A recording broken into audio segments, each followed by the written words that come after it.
Christopher Kelly is a computer scientist and pro mountain biker who now works full-time as a health hacker.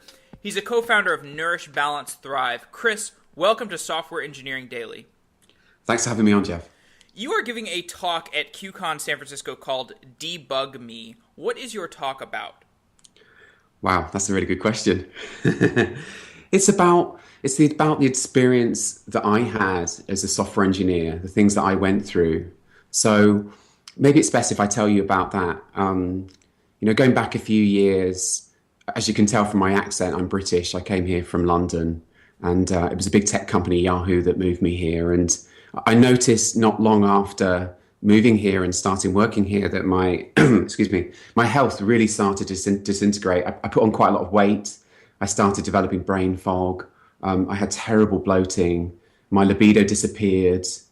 All kinds of fatigue. I was so tired in the day, and then I couldn't sleep at night, and my life was just a complete train wreck. And it took me years and years to figure this out. And I think part of the reason why it took me so long to figure it out was because the doctors were actually worse than useless. You know, it's the most obvious thing you would think of when you're not feeling very well, to go to the doctor. But for the problems that I just described, the doctors do not have good solutions. And eventually I figured it out. And the diet and lifestyle piece is huge. Like, you can't just eat crap food and expect to feel good, at least not once you hit 35 years old, I think. So did your problem stem from moving from the UK to the United States, or was that just a coincidence? No, I think it was the straw that broke the camel's back. You know, there were signs, but it was really once I moved to the US. I think the US is a particularly difficult environment in which to thrive. You have to be really careful, I think. So yeah, it was definitely, the early signs were there. So you write that technologists are now sicker than ever, fatter than ever, and more tired than ever. Maybe you could use your own personal experience as an example to explain why this phenomenon is occurring. Yeah, so I think that the reason the phenomenon is occurring is because people have been given bad information about what they should be eating. And when problems occur, they go to the doctor, and the doctors are basically powerless to help them. Like, you have to present with something which is clearly a disease before a doctor can order a test, before they can write a prescription, before they can really do anything for you.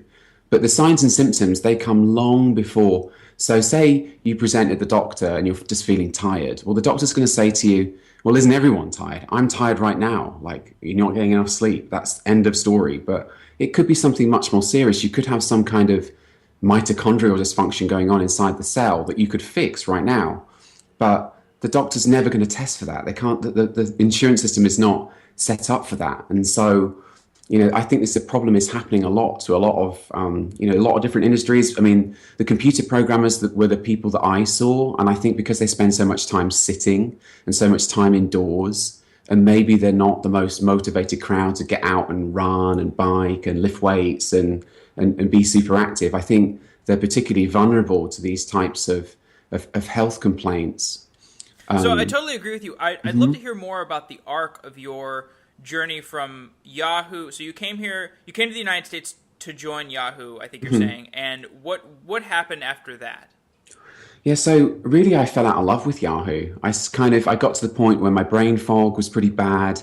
I was really tired, so I wasn't very motivated. And I was in a really dull part of the business. Like they had me on registration and login. And I don't know if you've ever noticed this, but nobody ever congratulates you on being able to log into a website, right? The only time you ever hear from people is when it doesn't work. So it wasn't a very fulfilling job, but really the deal was, when I first came over and started working for Yahoo, that I would do that for a while and just help them out, and then I would progress on into the company, onwards and upwards. And because of the fatigue and the brain fog that set in, the onwards and upwards thing just never happened, And so eventually my relationship with them deteriorated, and I couldn't stand the commute anymore. I was commuting from San Francisco to Sunnyvale, which is a long way on a very busy road that I'm sure many of you will know. And so I ended up leaving Yahoo and started working like you for Amazon, actually, or an Amazon subsidiary in the Presidio in San Francisco. And that was a great job, and I stayed there for a while, and eventually I moved on into finance and started working for a quantitative hedge fund in Walnut Creek in California.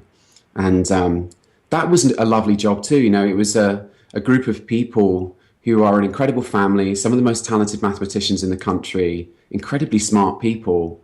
And yet I see them just like physically, they're afflicted by some of the same issues that I were. And even though they're so smart, they're not able to figure this out. What keeps them from being able to figure it out, and what were you doing that allowed you to discover the root cause of your brain fog and your other health issues? So, I don't really have time to get into all of the details because it's kind of, there's so many things going on. But one of the main ones I had going on was prediabetes. So, we've all been told that fat causes heart disease, and we're all going to have a heart attack if we eat saturated fat. And so we've all been avoiding it for the last 20, 30, 40, 50 years even. And that information is just flat out wrong. There is no evidence to support that hypothesis. It's just wrong. And so This low is the fat. diet heart hypothesis, right? Exactly, right. So, necessarily, if you eat a low fat diet, it's a high carbohydrate diet. And then the high carbohydrate diets in many people cause problems of insulin resistance and blood sugar control. And I think, a lot of people that are experiencing terrible energy swings due to these blood sugar imbalances. So that's something that I did that was so helpful in the beginning, was just to start checking my blood sugar. And you can do this. You can go onto Amazon, you can buy a $7 finger stick test and start checking your blood glucose. And I think first thing in the morning is a very interesting time to check. And then throughout the day, like, go eat your canteen food, right? Go to the Yahoo canteen and buy one of those big sandwiches and a cookie, and then check your blood glucose 30 minutes, an hour later, 2 hours later, and see what numbers you find.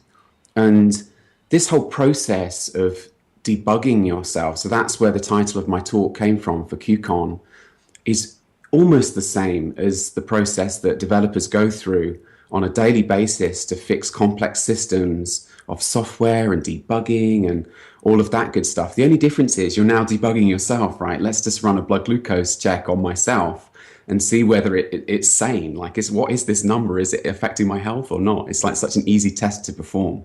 So if I'm a developer and I'm sitting at a desk job somewhere in San Francisco or anywhere really, what are some, if I identify with these types of problems that you're describing, this brain fog, you tell a story about how you were sitting at your hedge fund job and you see the sunlight streaming in outside, you're kind of longing to be outside, and in the meantime you just are descending into this post-lunch brain fog after eating a sandwich, and you've had oatmeal for breakfast, and which just had caused some blood sugar spikes. And so what are some small incremental, maybe even philosophical changes? How can technologists that are having these sorts of problems begin to sort of reconfigure their thinking, or like, should they be just reading a little bit more, or how do they ease themselves into this? Because I know this is, I think a lot of technologists do realize they have some sort of problem or collection of problems, but it's like it's so daunting to even begin to think about it that it's like really hard. Yeah, so the way that I've gotten into this, and I think this would be really helpful for all engineers, is to order your own blood test. So there's a problem with the way that the doctors work at the moment, in that, like I said, you need to be presenting with a disease before they're willing to run tests.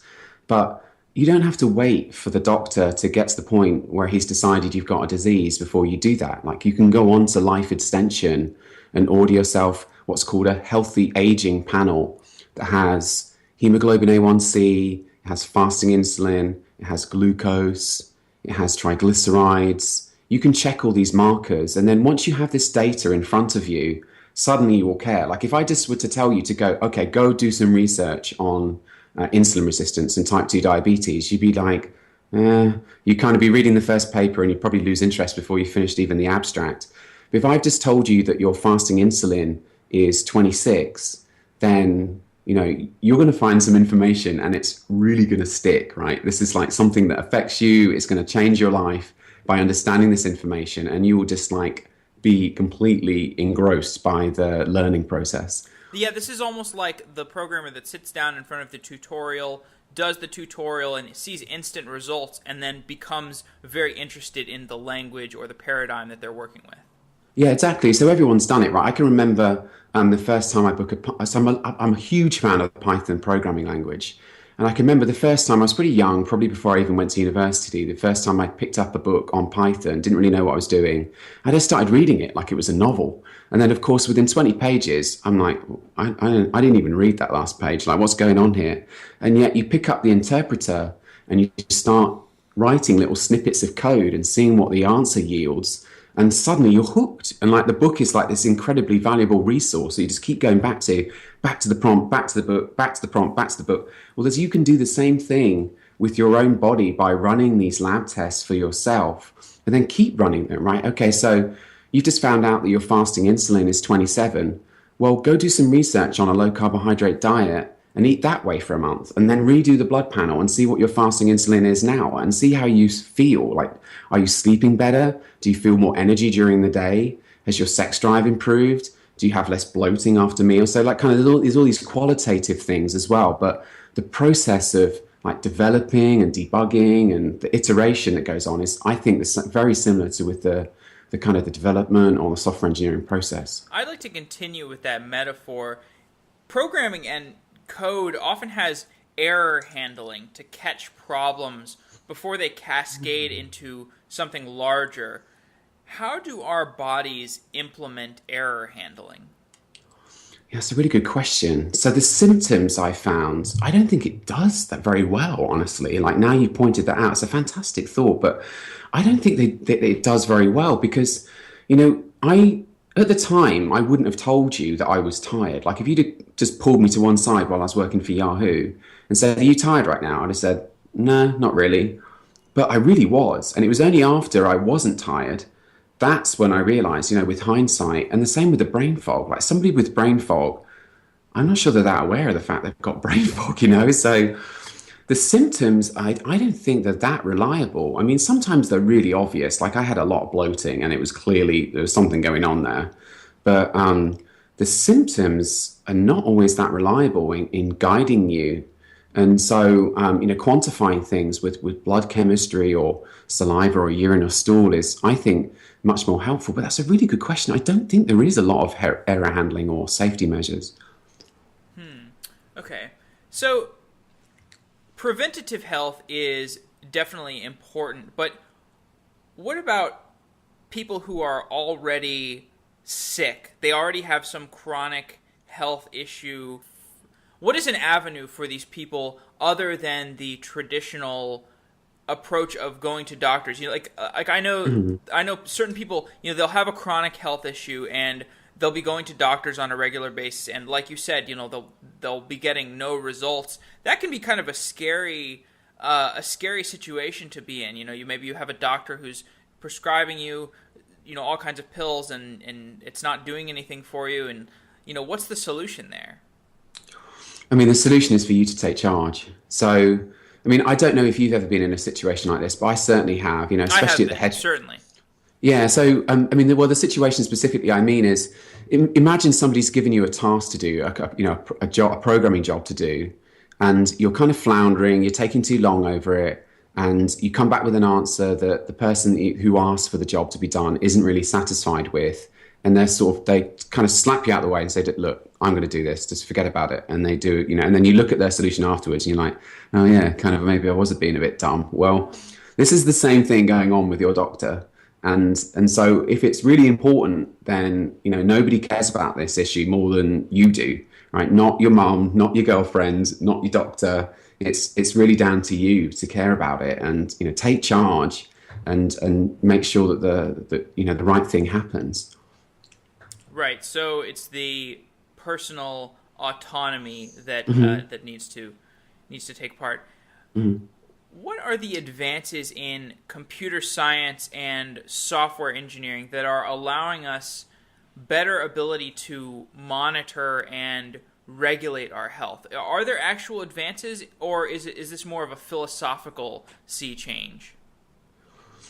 Yeah, so the computer science, I don't think it's been well utilized in health, honestly. I mean, not in the way that I see. So I would love to. So I now work with a medical doctor and, in fact, two medical doctors, and my wife is a food scientist. And we've been running labs on hundreds of people, and there's really no good way. Like, so the reports they come back, they're not standardized, they're not in a format that allows me to pass the raw data, and there's no standard database that I can use. And so I've been doing lots of work to try and create those tools, but obviously my time is limited, and I've only gotten so far with that. And yeah, so I think there's that there. I mean, people will probably be thinking about things like Fitbit and like Inside Tracker and maybe Wellness FX, which is good software that can perhaps help with some problems. But I've seen people get really good results without caring about any of those things, and the things that you need to do in order to be fit and healthy, like you don't really need a computer to tell you that, right? You can just so eating a nutrient-dense diet that's free of things that cause lots of people allergic reactions, like gluten, for example. That's something I think that everybody needs to figure out what their food sensitivities are. And the paleo diet, for people that haven't heard about it, is an excellent place to start doing some research or an excellent experiment for you to do to see if you get good results with. And then walking, it's like something that none of us do enough of, and I really don't think you can do too much walking. And then lifting heavy things, weightlifting, and stress reduction. So there's an app called Headspace Guided Meditation. I think it's a fantastic tool for managing and better coping with stress. And so these things, like, I don't really see that computer science has had a huge impact on those. Like you don't really need a computer program to tell you that you need to do them. Got it. So let's talk a little bit more about diet. First of all, what is gluten? Gluten is a protein, one of the proteins which is found in grains, or primarily wheat. And for people like me, so later on I found out that there's no gold standard for celiac disease. And celiac disease is a disease of severe gluten intolerance. And there's no real gold standard for diagnosing this condition. But what you can do is... So it's more like a collection of symptoms. Yeah, it's like a collection of signs and symptoms. I mean, there are some lab tests which can be helpful.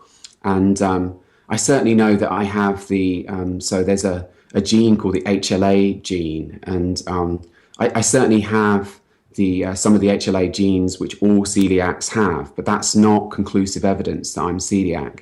And I certainly know that when I eat gluten, I'm running to the bathroom within half an hour. So there's a really clear sign and symptom there that I have a problem with it. And I think a lot of people, they're eating this protein and they don't even know that you might not be sent running straight to the bathroom. You might just get fatigue that kind of never really ends, because you're eating the thing every day. And so that might be your only symptom. And really the gold standard is to stop eating it for a month and see if your symptoms improve. Do you have any explanations for why there is this supposed epidemic of gluten sensitivity? Yeah, so that's a really complicated question. I think there's a lot of things going on. So I know that just the general health of our gut is affected by a lot of different variables, and not all of them we can measure. So the collection of microbes that live in our gut outnumber human cells by a factor of 10, which is quite an incredible fact when you think about it. So there's 10 times as many microbial cells as there are human cells. And those microbial cells, they have a huge impact on our digestive health. And there's also genetic factors that make a difference. Like there's some other genes which affect the quality of the mucous membrane that coats the enterocytes that line the GI tract. And if your mucosal membrane is weak, then I think that too would make you more sensitive to foods which contain gluten. And then, of course, there's things like, so I'm a pro mountain biker and I spend a ton of time doing long bike rides. And I know that when you do long, say you're a runner and you go out for, you run for an hour, well, you're going to remove the blood supply to your gut by 80% for that hour. And so that's quite a serious ischemic injury to your gut. And so that absolutely could affect your food sensitivity status. And then even stress as well. Say you're under a ton of stress at work, you've got a deadline, maybe you've pulled a couple of all-nighters. That could totally affect everything with your gut health. So there's so many different variables going on. It's really hard to pin down and debug the problem. One thing I find But interesting about the gut stuff with regard to gluten is people will often say, oh, we've been consuming gluten for thousands of years. We've obviously evolved an ability to deal with it. But the thing is, like, even in one human lifetime, there is an entire gut ecosystem within that human that is undergoing its own evolutionary process. So even in the life cycle of one human being, there's actually a ton of evolution going on throughout that human's life. So it's really hard to pinpoint the evolutionary nature of whether we should be sensitive to gluten or whether we should not be sensitive to it from this raw biological evolutionary standpoint, just because it's too complex. And so I like the more simple explanation of, like, let's A/B test. Are you sick with gluten or without it? And if you're sick with it, then just, like, maybe consider cutting it out or cutting down on it. Yeah, absolutely. And so it's easy for you as an engineer to quantify this change, right? You don't have to just rely on the symptoms. You could have some blood drawn and have a look at your C-reactive protein. And C-reactive protein is it's an acute phase reactant. So what that means is it's a protein that's produced by your liver when there's inflammation. And so I think gluten is an inflammatory protein that's in many people's diets. And certainly for me, I saw a clear reduction in my C-reactive protein when I stopped eating it. And so that's kind of another clue. So you don't have to rely on your symptoms, or other things. You can just actually measure it. So what about corn or rice? Yeah, so corn and rice can present some of the same problems as gluten. And I think, so logically, when you first start thinking about this problem, it makes sense to me and to a lot of engineers, I think, to, like, try and remove things one at a time, right? So, okay, let's try gluten. No, still don't feel any better. I'm still pretty tired. Probably maybe it wasn't the gluten. Okay, well, let's just change that one variable, put that variable back. Now let's try corn. Now let's try. It doesn't work like that. Like, the thing that you have to do to make this experiment work is to just remove everything which could be suspicious, right? So the way to think about it is, imagine you've just sprained your ankle, and if maybe you stopped playing hockey on it, but you carried on playing tennis. Like, how long would it take for that sprained ankle to heal? Or maybe you stopped walking, but you kept running. I don't know. Like, it's just never going to heal. You have to, like, take all of the weight off of that sprained ankle and allow for a period of healing. And then you can experiment with reintroducing things. So I think that's the way to do it, is to just, get yourself a copy of a really good paleo book.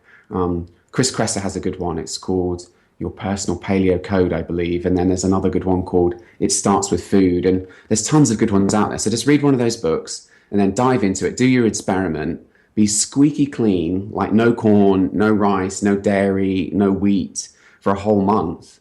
And then once you're feeling good, and you will be feeling better, I almost guarantee it, then start experimenting with reintroducing things. Okay, one at a time, like corn or rice. Like, is that making any difference? And then, you're going to then know going forward for the rest of your life, like, which foods are probably best avoided for you.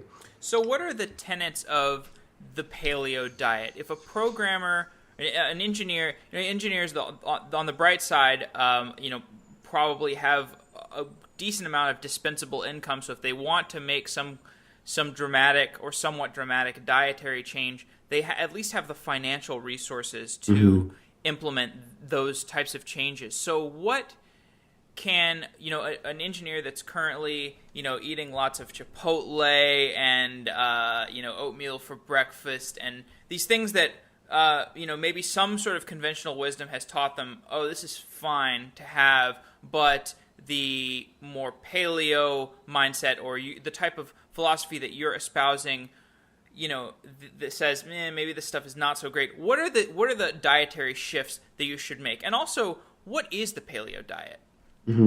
Yeah, so the paleo diet, so the problem with the paleo diet is it doesn't actually define a diet, right? You can't go Google the paleo diet in the same way as you can Google the Python programming language and have a fairly standardized answer to that question. Really, the paleo diet is an idea, it's a hypothesis. And I think Lauren Cordain was the scientist that really did most of the good work, but there are now thousands of scientists that have done a lot of excellent work on this idea. And the idea is that at some point in our not so distant evolutionary past, the introduction of modern agriculture and the grains that came with it led to a rapid demise of our health. And like all hypotheses, it's just an idea. It's not, the idea is not to then go and perform some paleo reenactment. So maybe you've read something in, a big publication or a newspaper or something that was a damning condemnation of the paleo diet. And usually there's a straw man argument right at the start of that article, right? So they're trying to tell you something about the paleo diet, which actually isn't true. And so, looking to people like Lauren Cordain, I think is really helpful. And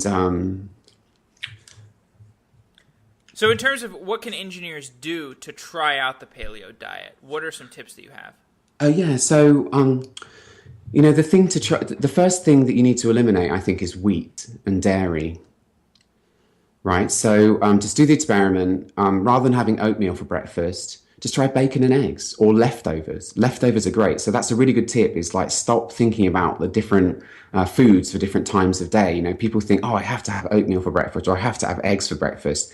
Just do away with that association and just eat whatever food that you have available on hand. And I think that's really, really useful. What are the typical food groups that a paleo-friendly diet can consume? Are we talking about just like steak and vegetables all the time, or? Yeah, so not necessarily. So the predominant things that you focus on are meats, so preferably organic, non-GMO meats. There's some problems with the types of meats that you might see on the counter at Safeway with the way that the animals are reared. And so I think it's helpful to source your meats kind of from a local farmer or maybe a farmer's market or something. So high quality meats. You don't need to worry about anything being lean. Fatty cuts of meat are just fine. I think it's really helpful to eat the whole animal nose to tail. So the reason for doing that is you get like a really good blend of all the different amino acids. Like people have started eating just muscle meat, right? Just steaks. And that I think is a problem. So eating nose to tail, I think, is really helpful. And then, vegetables, as many different plants as you can possibly eat. We have good data on the Aborigines, for example, that they ate 146 different plants in each 1 week. And, go do that calculation, like record everything you eat for a week and see how many different types of plant you eat now. And it's probably, maybe even less than 10. So as many different plants as you can lay your hands on. And then it doesn't necessarily need to be a low carb diet. So that's another kind of straw man argument I've seen battered about.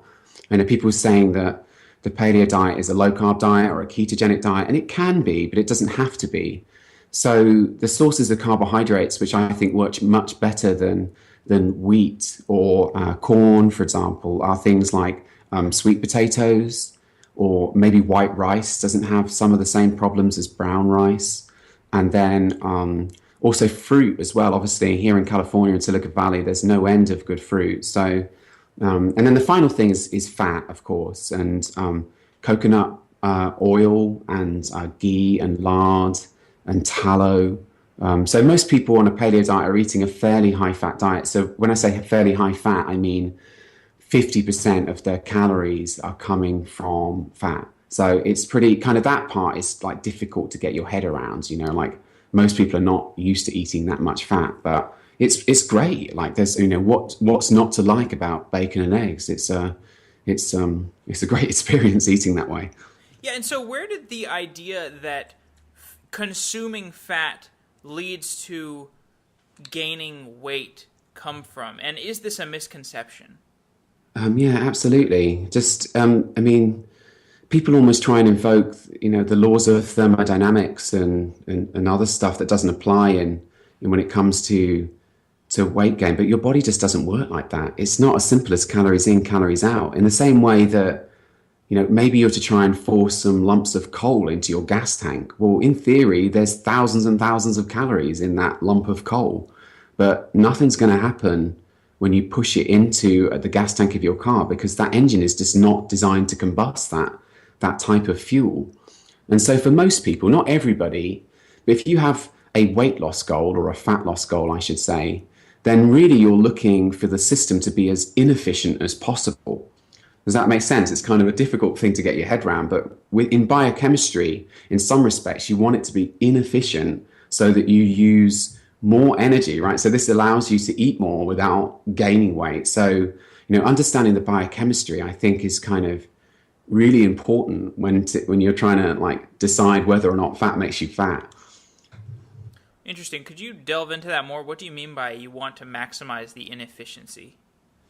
So, humans, so you think about it, we're hardwired to survive. Like, your body isn't trying to kill you. It's like going to do everything that it needs to do in order to survive. So, imagine 1,000 years ago, do you think you really would have been able to get access to the canteen at Google 24/7? No way. Like, you would have had to work hard for your food, and maybe you went hungry sometimes.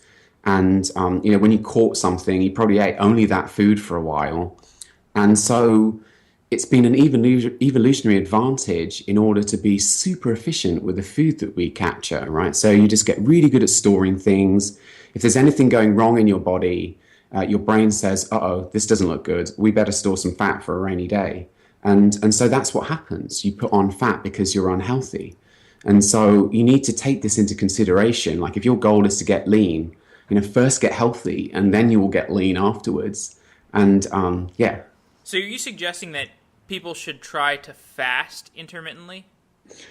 No, so I don't think that's necessary personally. So there's some really good evidence that shows that intermittent fasting has a number of benefits for longevity. But I don't think that's necessary personally. It's not something. So most of the people that I work with, they're not seriously ill, but they are slightly sick. We've done some lab work, and maybe we found a parasitic infection or some bacterial overgrowth, or maybe they have low levels of hormones like cortisol or testosterone. And I see intermittent fasting as a type of stressor. And maybe if you're already under a lot of stress, then now is not a good time to add to that stress with intermittent fasting. So it's not something I'd recommend that everybody jump into, but there is some interesting research out there that I would encourage people to read. Okay, well, so let's talk about another example. So I'm a software engineer. I'm sitting in the office. I've had my bacon and eggs in the morning before coming into the office, and it's about 10:45 or 11, and I'm starting to get hungry, and I don't want to eat lunch yet. I want to have some sort of snack. What can I munch on? I mean, in my history as a software engineer, I would always go for nuts, and it would never really be the best outcome. I would eat too many, and I wouldn't get full. Or what are the snacks that a paleo practitioner should go for? Yeah, so in a way, I see snacking as a system fail, right? Imagine if, you were I'm trying to think of a good analogy here. But if you can't make it from point A to point B without getting hungry, then you did something wrong at point A, right? So I think that you didn't eat enough fat for breakfast. So if you had, say, 3 rashers of bacon and 2 eggs for breakfast, and you got hungry at 11 o'clock, and you were hoping to not be hungry until this lunch invite that you had that day at 12 or 1 or something, then I think it's as simple as the fact that you didn't eat enough for breakfast. So either add more bacon or more egg, or eat an avocado, and then try it again the next day. Like, did you get hungry at 10 o'clock again the next day? And if you did, just keep adding more food. And eventually, so this is one of the problems, is like people have become incredibly disconnected with the way that they feel. And it's so easy now, you know what all offices are like. There's a soda fountain on every corner, and there's machines full of crap food, and there's canteens with questionable choices. And so with this ready access, it's really easy to make the bad decisions and then become out of touch with your feelings of satiety and hunger. And getting back in touch with that, I think, is the trick, right? Like knowing how much you should eat at each meal, and then not over consuming either, like dial it in. But to answer your question specifically, I think a high fat snack is probably what you're looking for. You don't want to eat something which is going to exacerbate the energy swing problem. So probably not carbohydrates. So maybe you could eat half an avocado or maybe a handful of nuts or maybe a piece of fruit might be helpful. But I would think that probably fat or protein would be a better solution if you find yourself feeling hungry in between meals. What about liquids? What liquids should a engineer be drinking, and how much should they be drinking? Coffee, soda, water, tea? Yeah, so I think I've yet to meet someone that can get away with drinking calories on a regular basis, right? So I'm looking at you, high fructose corn syrup, like drinking Coke on a regular basis. I've just not seen anyone do that and pull it off, honestly. So I think, water, obviously, just any kind of liquid that doesn't contain calories is probably the best. Coffee is like a really mixed bag. Like I see some people that do fine on coffee and it doesn't affect them at all. And then I've had other people, engineers in particular, that do this experiment. They're like, well, okay, I keep waking up at 2 o'clock in the morning. Okay, let's try a caffeine-free experiment. And they just can't believe it, like, the difference that it makes. And they thought that maybe they were drinking coffee too late, that they couldn't have it before after 2 p.m., say, but it's not. It's like they had to eliminate it completely. And once they did, it totally changes their sleep. And of course, the sleep can change everything. It can change your energy levels. It can change your ability to concentrate. So, yeah, I mean, drinking, I just water. Like, what's wrong with water? That's what I drink now. How much water do you drink? So just let your thirst be your guide. So this again comes back to this point that I make, that you need to be in touch with the way that your body, the signals that your body is sending you. And again, like, there's so much misinformation out there. I've just interviewed a guy, his name's Professor Tim Noakes, and he's done a great deal of really good work on the problem of overhydration in athletes. And he's an amazing guy. He's been cited over 16,000 times in the scientific literature. He's like a pretty intimidating guy to interview, but absolutely amazing. But yeah, so that's kind of been a big part of his life's work, is investigating this problem of overhydration. And the reason people overhydrate is because we've been told by companies that sell drinks that we need to avoid this problem, this disease that is hydration, when in fact no such disease exists.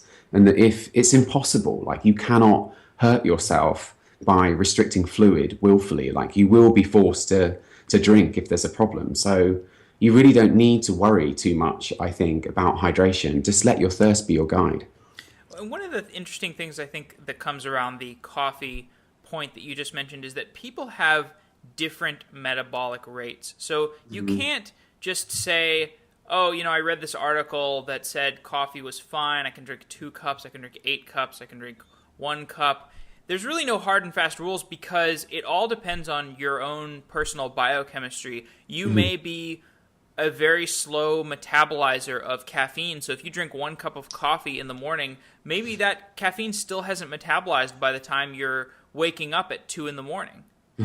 Yeah, absolutely. I think, I can't remember with the genes, but I think I am a very fast caffeine metabolizer. So yeah, for me, it's like nothing, nothing, nothing, nothing. And then I get up to like 500 milligrams, or maybe even, I used to take caffeine before the start of a bike race, and I would take like 2 grams of caffeine. And that would seriously light a fire under me to start a bike race. But yeah, do you really want to pay the price with your sleep later that night?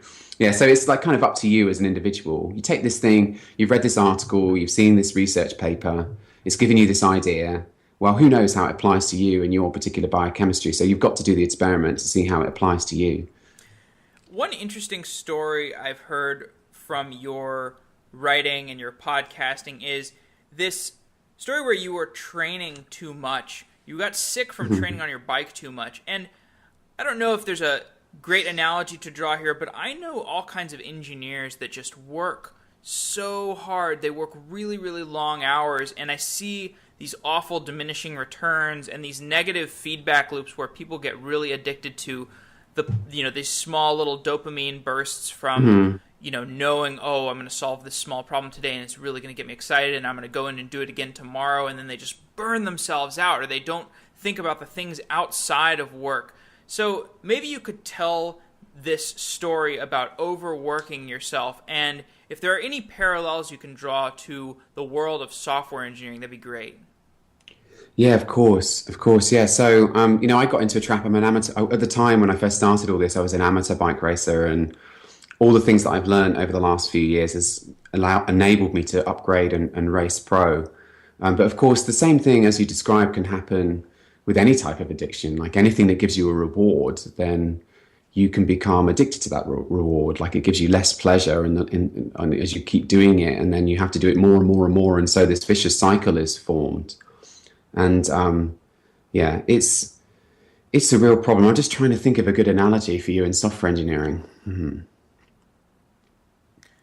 Well, so I think one example was you broke your leg during a race, and then you just continued to exercise, and you didn't really deal with the acute scenario. Maybe an analogy here might be the engineer that works super hard, and then in the middle of a project comes home and maybe has a fight with his spouse, and then he doesn't really deal with that. He just continues to work through it and sort of use the work addiction as a as a salve for the problems at home. Maybe that's too far-fetched. I don't know. Yeah, no, it's true. So, the vicious cycle is, so as you get more and more tired, more and more fatigued, you look more and more to these things that makes you feel good. So for me on the bike, like I would feel dreadful trying to warm up to get going on the bike. But then once I did, you get that little rush of the catecholamines and some of these neurotransmitters, like you already mentioned, dopamine.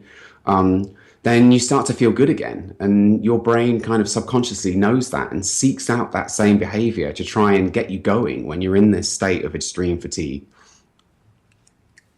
Right. Okay, let's talk some about Nourish Balance Thrive. This is a company that you founded, or you co-founded.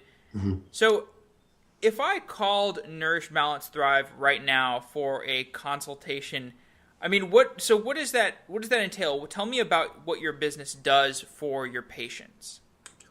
Well, the shortest way to describe it is to say help people feel better. It's really that simple. And the kind of the lab tests that I do can be really helpful for figuring out why people don't feel good.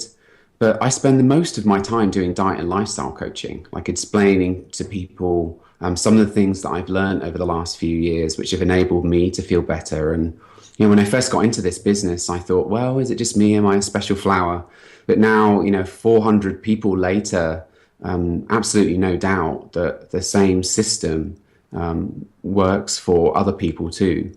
And I do free consults, and they're only 15 minutes long, but usually I can think of like a thing or two that helps people even in that 15 minutes. And if you're already doing some of the things that we talked about, say you're already eating a paleo diet and you're prioritizing sleep and you're managing stress and you're moving appropriately, so you're doing lots of walking and then occasionally lifting heavy things, and you're still not feeling better. So maybe you're still bloated, or you've still got anxiety, or you've still got brain fog, or your libido still sucks, then I think that's a really good time to get into the testing. So I do spend a lot of time ordering these tests and looking at the test results. And I'm looking for what a doctor would call subclinical things, right? So things which are not disease, but we still know are a potential issue. And by dealing with those kind of subclinical, less serious things, you quite often see a complete resolution of problems like brain fog or fatigue or anxiety.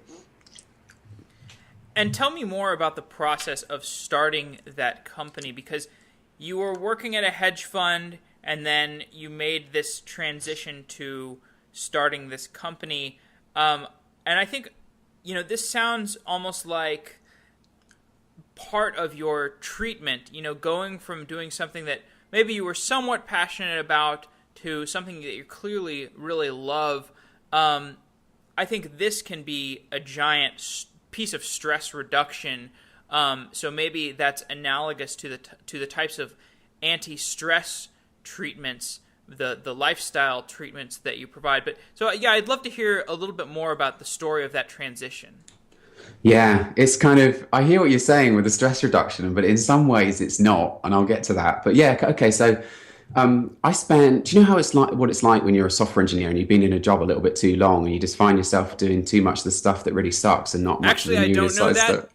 I don't know that because the longest I've worked at a job is 8 months. I think that's a really smart move.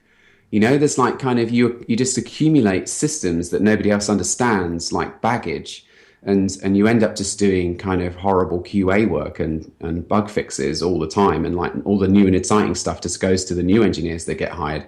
But yeah, anyway, so the end of my days working at the quantitative hedge fund, I was spending nearly all of my time integrating new fix connections. So fix is a protocol that financial institutions use to talk to each other. And you know, once you've done one, you've kind of nearly done them all. You know, like they don't change that much from one to the other. And so just doing this over and over again can become quite monotonous. And I realized I got to the point where I didn't really have much fun with that job anymore. And at the same time, I was getting into the diet and lifestyle coaching. And I was spending a lot of time with Jamie Bush, who's the CEO of Nourish Balance Thrive. She's the medical doctor, and talking about her experiences in a primary care practitioner's office, right? So she has 15 minutes to deal with your problem when you walk in to discuss something with her. And so she was pretty unhappy. And so we got together and started this business. And it just one day, it just got to the point where I was like, you know what? I just can't do this job anymore. I can't work at this hedge fund anymore because I just don't care about what I'm doing anymore compared to this other stuff that's on the side. So I just went for it. It was kind of a bold move, especially as I just had a baby. My daughter was only about 1 at the time. But I'm so glad I did it because now, you know, I have this life that I love. You know, I love doing this work. It's such an incredibly fulfilling and addicting experience to help someone feel better. And then also it's liberated me from an office, right? So most people, they want you to come into the office and work. And now I can just work at home all day long. And my daughter's nearly 2 now. So, you know, I can spend as much time as I like with her, which is just fantastic. It's so liberating. But to kind of touch on your point about stress reduction, I'm not sure it is very good for stress reduction. And the mindfulness meditation has been, I think, extremely helpful for me for managing the stress. Because I mean, you know what it's like. Starting a small business is incredibly stressful. Like you go from basically just having to show up and somebody's going to pay you a decent salary and having health insurance and all of that good stuff to this place where you have to understand how QuickBooks and accounting and like employment law and all this kind of stuff works, which it's actually been the inverse experience for me because oh, really? when I was working at a job, I would constantly think like this risk profile doesn't make any sense to me because if I leave my job, if I leave my conventional desk programmer job and I go off and do something crazy and I fail, the downside risk is so minimal for a programmer. Yeah. It makes no sense to take the conservative route because there's no long-term failure for a programmer. Programmers are not going to be unemployed. Like if there's an economy in the future where programmers will not be employable, then we've got bigger problems, you know, like probably the dollar isn't even worth anything, or there's some sort of a zombie apocalypse going on. So that was what I would just be spending my day like I'm thinking like, oh, okay, I got to write these awful unit tests, and then I've got this background process in my head that's just shouting at me, it makes no sense for you to be here. Like the upside is not there. And then so since I've gone with that and left the job and done something that makes a risk profile that makes more sense to me, like podcasting, like maybe this isn't a business that can end up with some long-term financial viability, but I think there's some chance that it can. And I think that the upside of that low probability scenario is so high that it's worth taking the risk. And maybe perversely, I feel less stressed because I have followed that low probability, high upside, therefore high expected value route. Yeah, no, that's a really great philosophy, I think. And, that was definitely something that went through my mind as I quit that job at the hedge fund. I was thinking, well, what's the worst thing that's going to happen here, right? Like, how long is it really going to take me to get a job if this thing fails? Right, your downside is capped and your upside is uncapped. Right. But sometimes I think it's, for me personally, it's better not to keep thinking about that because you don't want there to know there's a safety net, right? I mean, like if you're really determined for something to succeed, then you don't want to know that there's a soft option if you fail. Like I think it's helpful not to think about that too much, but you're completely right. Yeah, I don't know. It's a little self-deceptive for me. Like, like the safety net's there, but whatever. I don't know.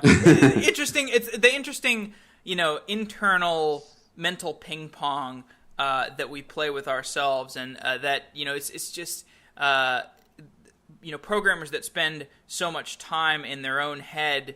Well, all programmers do. I think they end up thinking about these different value propositions and thinking about the psychological processes, which actually brings me to a point that you touched on, which is meditation. And, I'm sure there are certain programmers listening to this that are just like, okay, meditation, time to turn off this podcast. But what do you get out of meditation? Yeah, I didn't understand it at all at first. Like I'm like, what's the point of that? That sounds like a waste of time to me. But so the point of meditation is it's training. It's like learning a new skill like you would any other. And in the beginning, like when you first start with a new programming language, it's kind of frustrating because you're like, flip, I know how to do this in Python.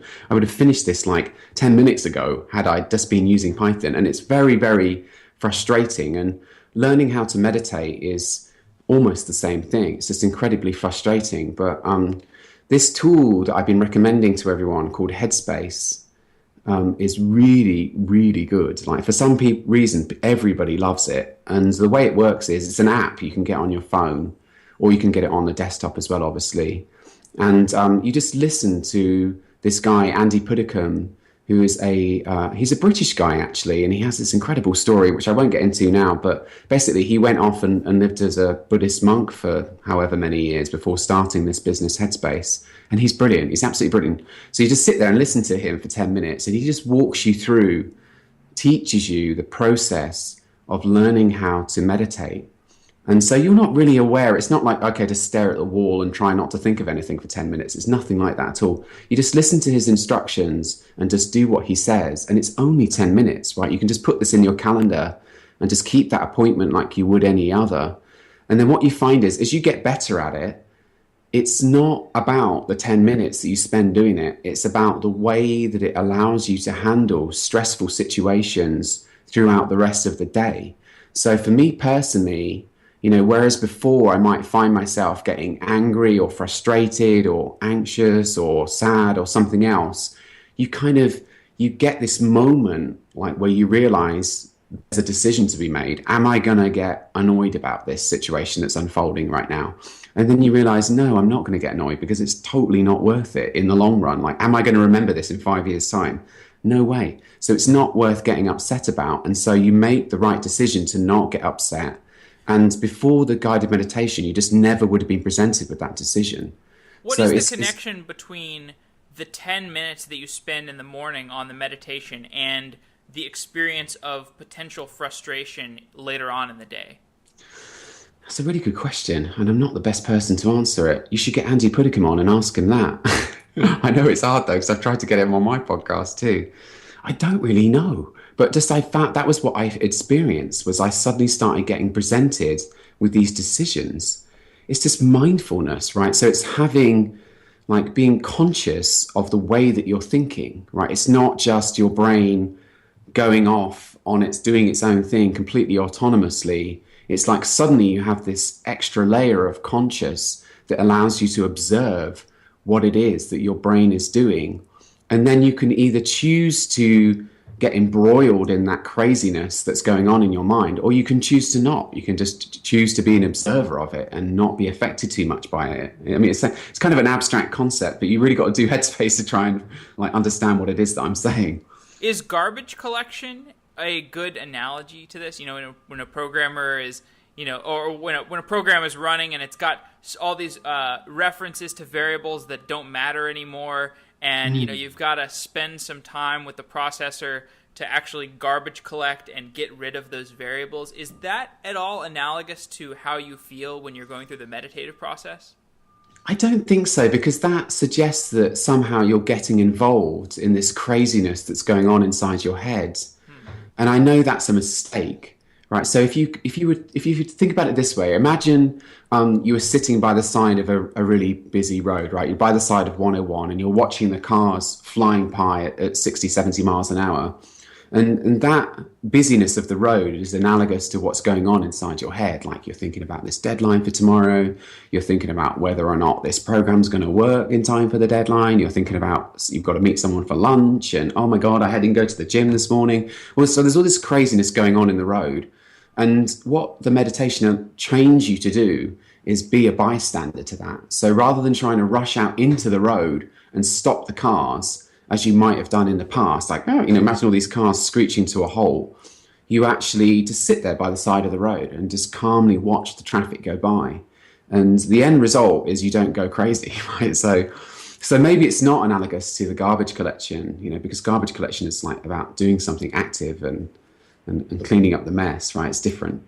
Interesting. So this is QCon week on Software Engineering Daily, and I'm curious, what are some tips that you have for programmers who are going to these conferences? You're a very thoughtful guy.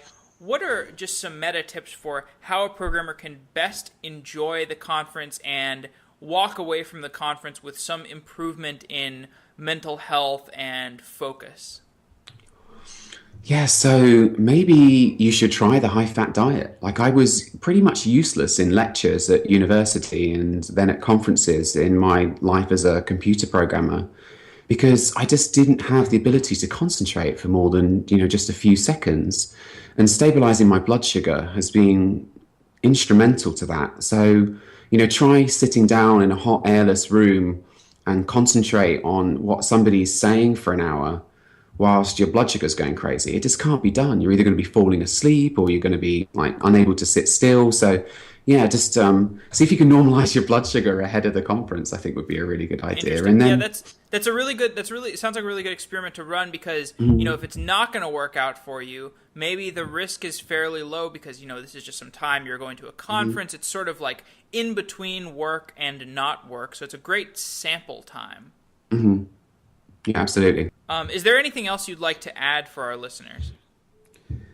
Yeah, I would just like to, press home this idea that, this is your responsibility. Like, don't wait. If you're relating to anything that I said today, the fatigue, insomnia, brain fog, anything like that, don't wait for your doctor to solve this problem. Like, they don't know anything about food. They're never going to be able to solve that problem with diet. And so it's kind of up to you to like go and figure this thing out and debug it and do your own experiment and find out what works for you.